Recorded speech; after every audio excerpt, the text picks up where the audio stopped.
Ningependa kuwakaribisheni nyote kwa tafakari la neno la Mungu, tukiwa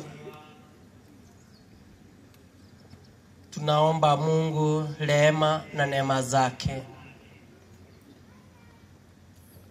Ningependa kuwashukuru nyote na kushukuru Mungu Baba yetu ambaye ametupatia nafasi ya kuwa hapa siku leo, kwa mwalimu mkuu katika shule hii na wote wale ambao waliandaa kupitia kwa padri wetu, kwamba vijana wetu wote wa jimbo letu tukutane pamoja siku leo kwa neno la Mungu ili tuendelee kuwa katika imani na amani ya Kristo. Karibuni nyote kwa neno hili ambalo tumelisoma leo hii, kwamba sisi zote ni vijana ambao tumeitwa kwa mashahidi wema.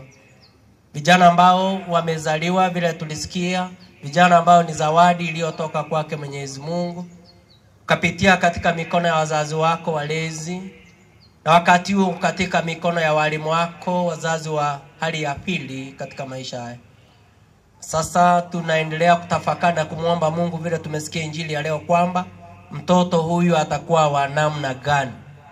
Mtoto huyu atakuwa wa namna gani? Mtoto huyu atakuwa shahidi?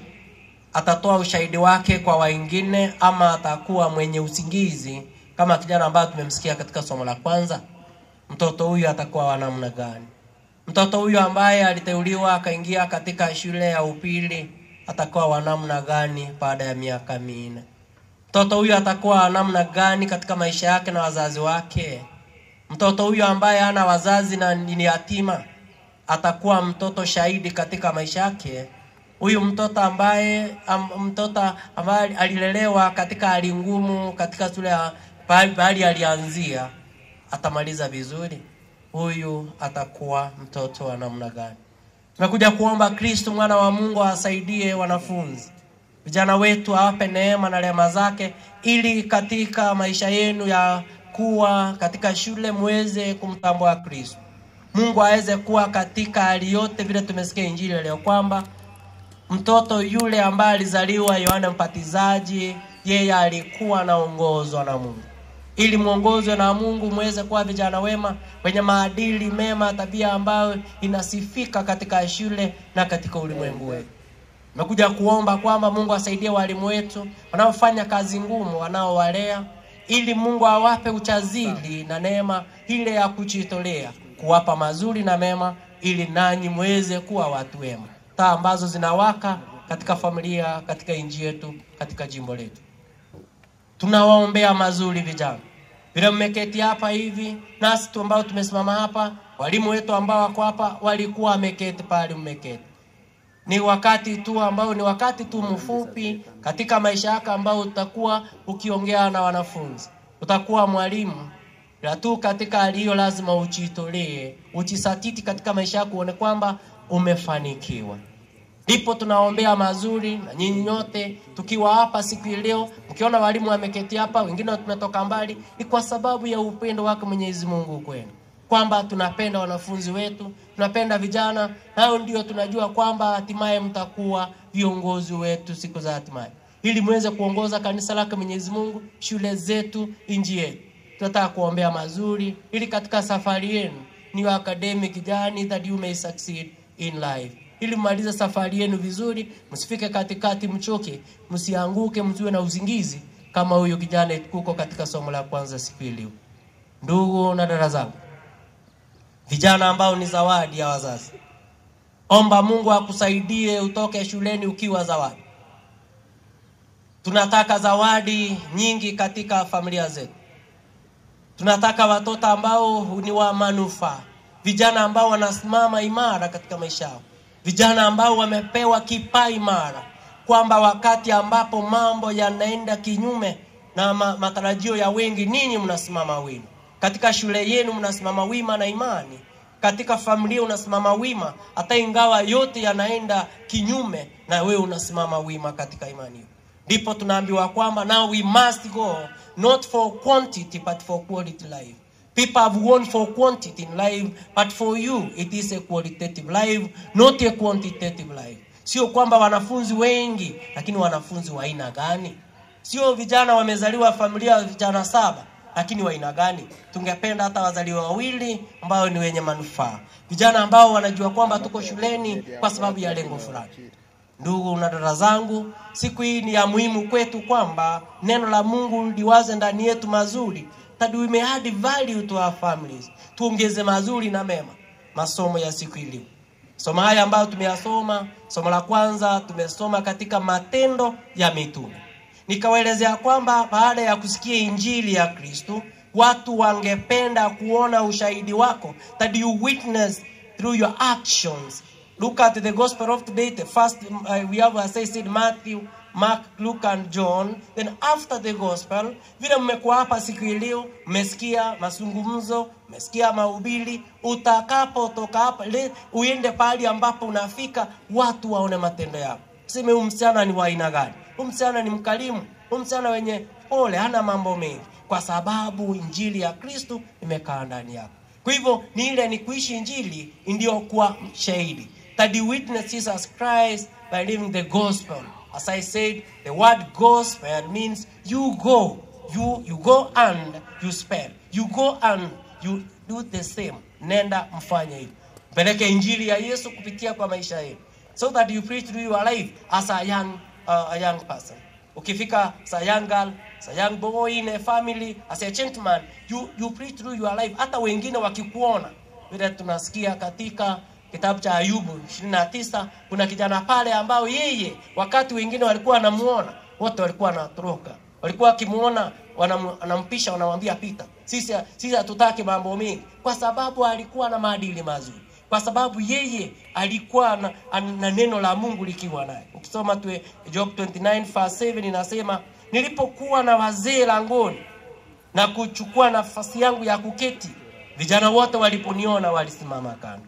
Wazee wote waliokuwa pale walisimama wima kwa kunionyesha heshima yao. Wakuu waliponiona waliacha kuzungumza, waliweka mikono juu ya midomo yao. Look at this. Eti vijana walikuwa wakimuona, wazee wote wanainuka kwa heshima. Vijana ndugu zangu, tuwaombea mazuri maisha yenu baada ya kusoma. Watu wakubwa wainuke kwa heshima, kwa sababu ninyi mlikuwa mashahidi wema. Wewe umekuwa shahidi wake Yesu Kristo. Hata ingawa unapiwa, hata ingawa unaumia, hata ingawa unapitia magumu, siku moja usimame watu wajue kwamba yes, you used to be a zero. The family that was on a zero ground has become a family with heroes in life. Kwamba sisi tumekuwa washindi wala ambao hatukuchukuliwa na usingizi. Kwa hivyo katika aliyo somo la kwanza imetuambia katika maisha yetu ya kusoma, maisha yetu ya imani, tusiwe na usingizi. Kijana ambao tumesikia somo la kwanza, Matendo ya Mitume. Matendo yake yamekuwa aje? Kwa sababu tumesoma kutoka kitabu cha Matendo ya Mitume. Na nimewaambia kwamba after ukisikia injili ya Kristo, matendo yako yaonekane. Matendo yako ndio watu wanataka. We only to see what you have already done. Sio watu wanatuambia. Sasa kijana hapa tumeona na tumesikia ni nini ambayo imetendeka, ameanguka. Kijana alichukua usingizi, ulimchukua. Kwa vile alikuwa ameketi na Paulo alikuwa anazungumza, anawapatia mazuri. Jana akachukua usingizi ukamchukua. Ndipo unaona katika maisha yetu nini vijana, na nyinyi usingizi wa maisha unawachukua. Kuna wengi wamechukua na usingizi wa wengine. Ulikuwa msichana mzuri, ukiingia shule ulikuwa kijana mzuri, ukiwa form 1, form 3, umefika form 3 umekutana na wengine wenye usingizi. Sasa mnakaa tu mumelala sasa. Hata mkienda nyumbani tu ni hivyo. Sasa raleni, maisha yatakuamsha mapema. Kwa vile unalala wakati ambao utakuwa nyumbani, maisha yanakuamsha saa 9 na kuambia mtoto achakula chochote, mgonjwa kwa hospitalini, utaamka mapema. Si tunasema saa hizi mlala tu ni. Wengine wakiamka mapema, unaona kijana hapa usingizi umemchukua. Na tungependa kuomba vijana katika hali yenu. Umwe vijana ambao ni wakakamavu katika yote. Kwa sababu kuna wengi, and I will check very well. I have a book here written by Michael McDonald. He says, there are things that I've never told you, my dear. Eti kuna mambo ambayo siambia my mom ajui, hata daddy ajui kwamba mimi ni mjeuri.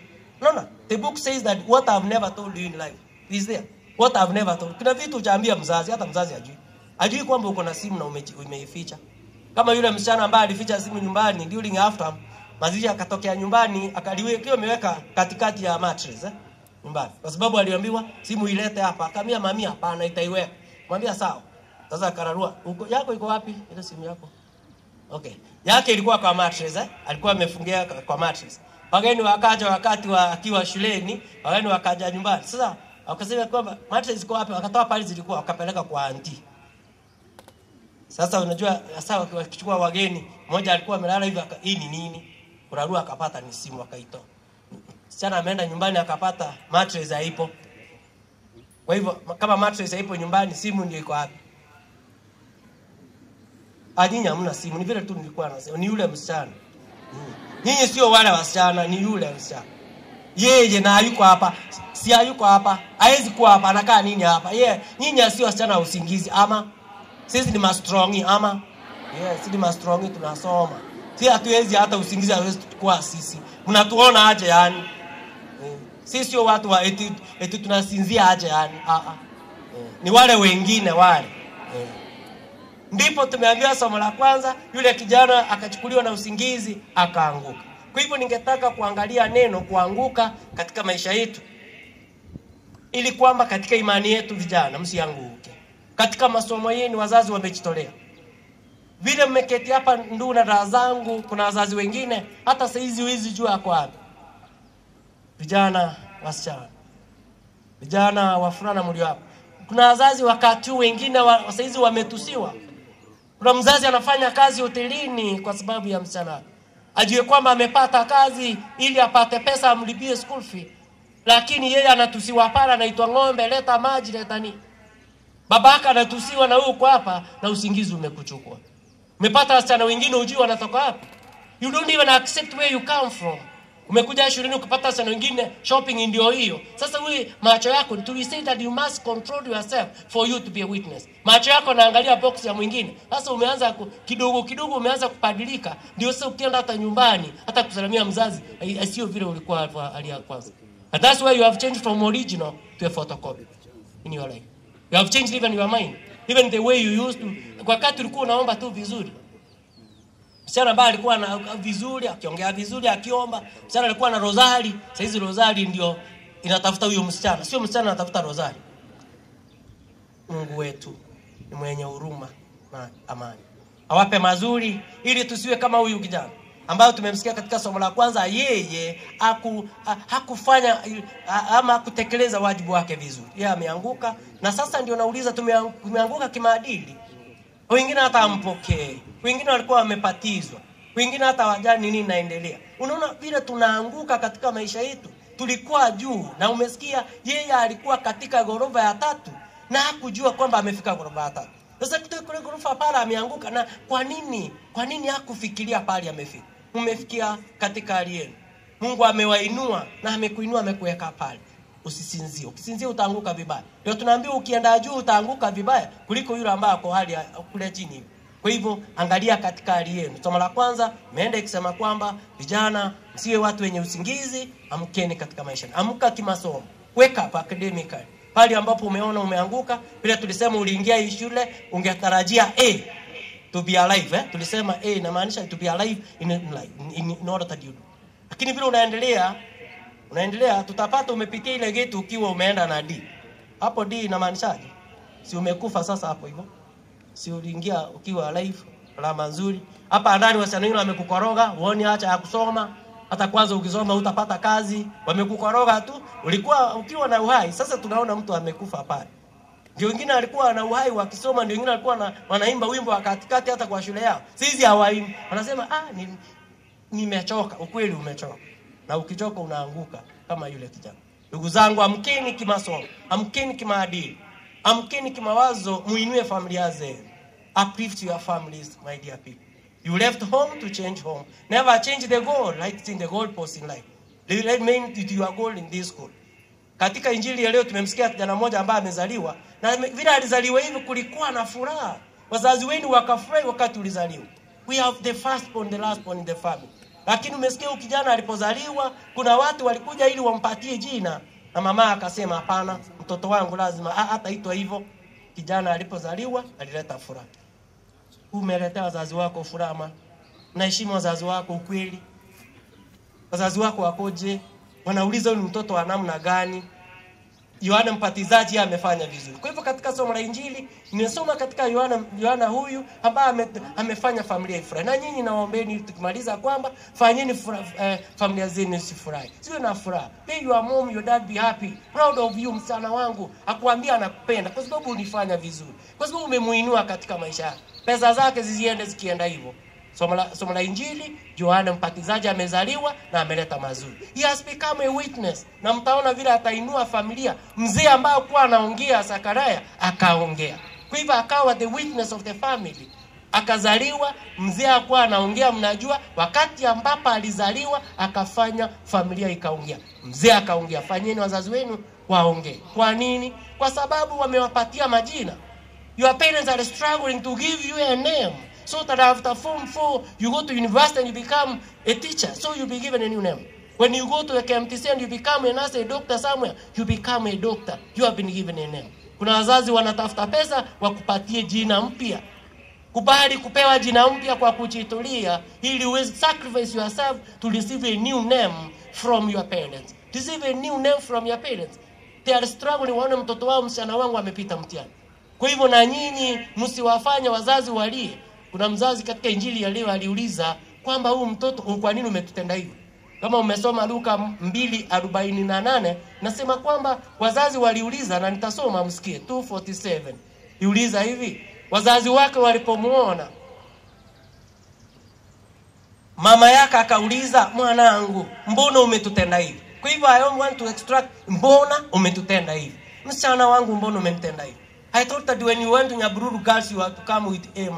Mbona umetutenda hivi? In a national school, umeenda Cardinal, you are in Kisii school, named all the schools. Nilidhania kwamba wewe you are in a boarding school. Wengine wenu wanakuwa wale wa day scholars, my dear young girls. When others walk home, na wewe uko shuleni. Wengine hawana hata taa nyumbani. Why can't you use the opportunity that you have? Use the time that you have time, use the time well. Kijana huyu ambaye ni Yohana Mbatizaji amepandisha mambo. Alipozaliwa familia yao ambayo ilikuwa haiongei ikaongea. And that's why tunaambiwa kwamba take time to put down your phone in life and now be able to pick the Bible to guide you and read you in life. That time ambazo unatumia. Mliona katika watch tukaambiwa WAT time and the time that you have and the seat that you have will either make you pass or you go to hell, or you go to heaven, or you help you. So the companions, the friends that you have, they will give you a name if you are not careful. The families will come and give you another name rather than the name that you are supposed to receive. Parents like me, Elizabeth, they are struggling. How many Elizabeths do we have in your families? Akina mama wengine hata hawajui mtoto wake anasoma. Yeye akiwa ameamka usiku mtoto wake amelala. Ndio yule ambaye tulisikia somo la kwanza, yeye ni usingizi tu. Sasa hizi anaangalia after na after haijafika. Ako na after eti sasa hii after yake unaibangia nini eti after unapanga nini after hiyo? Uayui witness eti mtajua. Tutajua nini hatujui hapa. Eti nitafika watajua. Unafika na vitabu hivi unaweka kama ni mtu ambaye ametoka prisons. Ati mimi nimevika, ninajua vile hebu mko na nini hapa? Nimekufa. Ulikuwa umevua wapi shuleni? Eti saizi hebu na chipo hasa na chapo eti pika na saa 12 asubuhi za kupika. Mungu awapatie nafasi nyingine ya kujiangalia katika maisha yenu. Be witnesses, mwe washahidi wazuri. Wema kama Yohana Mbatizaji, nikimaliza kwamba yeye amefanya familia yake imekuwa imeongea. Mama huyu amefurahi kwamba katika hali zote mtoto wake alipopewa jina ya Yohana akafanya familia ikaongea. Fanyeni wazazi wenu waongee. Kuna wazazi hawezi ongea. Wanauliza yule msichana wake alienda wapi? Alimaliza form 2. Alimalizia form 2. Unajua kunaona huyo wacha usiseme. Wazazi wengine hawaongei. Yule msichana wake alienda wapi? Kwa sababu kuna mambo aliyatenda. Wazazi wengine wamekuwa mabubu.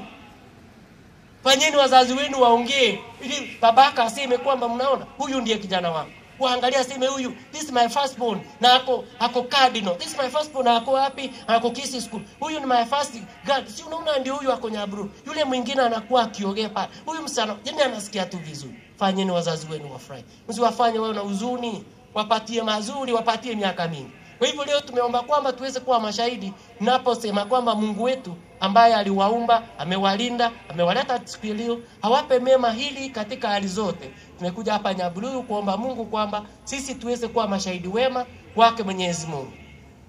Mlisikia kwa redio kwamba kuna nambari 0, 1 na 2 walikuwa zimeenda kotini. Mlisikia kwamba 0, 1 and 2 zilitana mkutano viende kotini. Ama hamkusikia? Asante. Kwa vile hamkusikia mnasikia. Sawa, kasema 0, 1 and 2. Gani ilipeleka namba zingine kwa koti ni ya pili. Ya kwanza ikasema mimi siendi. Pili ikamwambia nataka kuona kwa nini 0 it is in the first side followed by 1 and I'm here at the portion 2. Ikauliza mbona wewe nambari ya kwanza unafanya nini hapo? Mimi ndio ningekuwa pale. Na akauliza 0 unafanya nini hapo? Sasa wakaanza kujitetea. Yule ambaye aliwapeleka kotini ni position 2. Akasema na waulizeni, hebu ni waulize 0 times 100 ni ngapi? 0. 0 times 1 million 0. Akasema kaa hivyo. Waulize hebu 1 times 1 million 1 times 100 1 times 10. So it remains constant. The first one it becomes 0, the second one becomes stagnant. And akauliza na mimi hebu nione 2 times 10 2 times 300 2 times 2. Akasema mimi angalia, mimi nimeadd value. Lakini yule wa kwanza ni 0, wa pili ni 1 na mimi niko hapa. Akasema nipadilishie ndio niwe wa kwanza, nifuatwe na 1, 0 ndio uwe position yangu. Bring those numbers to your life today as a witness.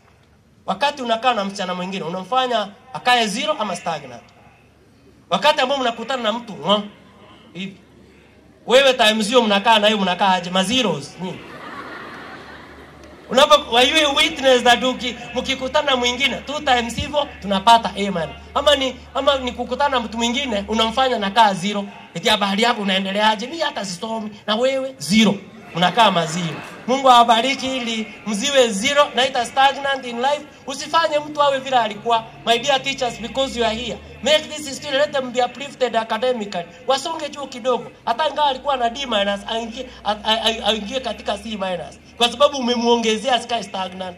Hata ingawa hatakuwa na times 2 akae kidogo, asikae 0. Na nyinyi msikubali kuwa ma zeros. Sisi ni watu ambao tunakaa ma heroes sio ma zeros. May God help you today that you become a witness wherever you are, at home, ukiwa hapa shuleni na wasichana wengine, fanyeni wengine wajisikie. Add value to life, you will become a witness of Jesus Christ. Jesus Christ gave himself to this world, John 3:16, and we also give ourselves to so that we salvage our families. May God help you all that you remain Jesus' witnesses wherever you are, mpate mashahidi wema wa Yesu Kristo leo na milele katika maisha yenu. Tumsifu Yesu Kristo.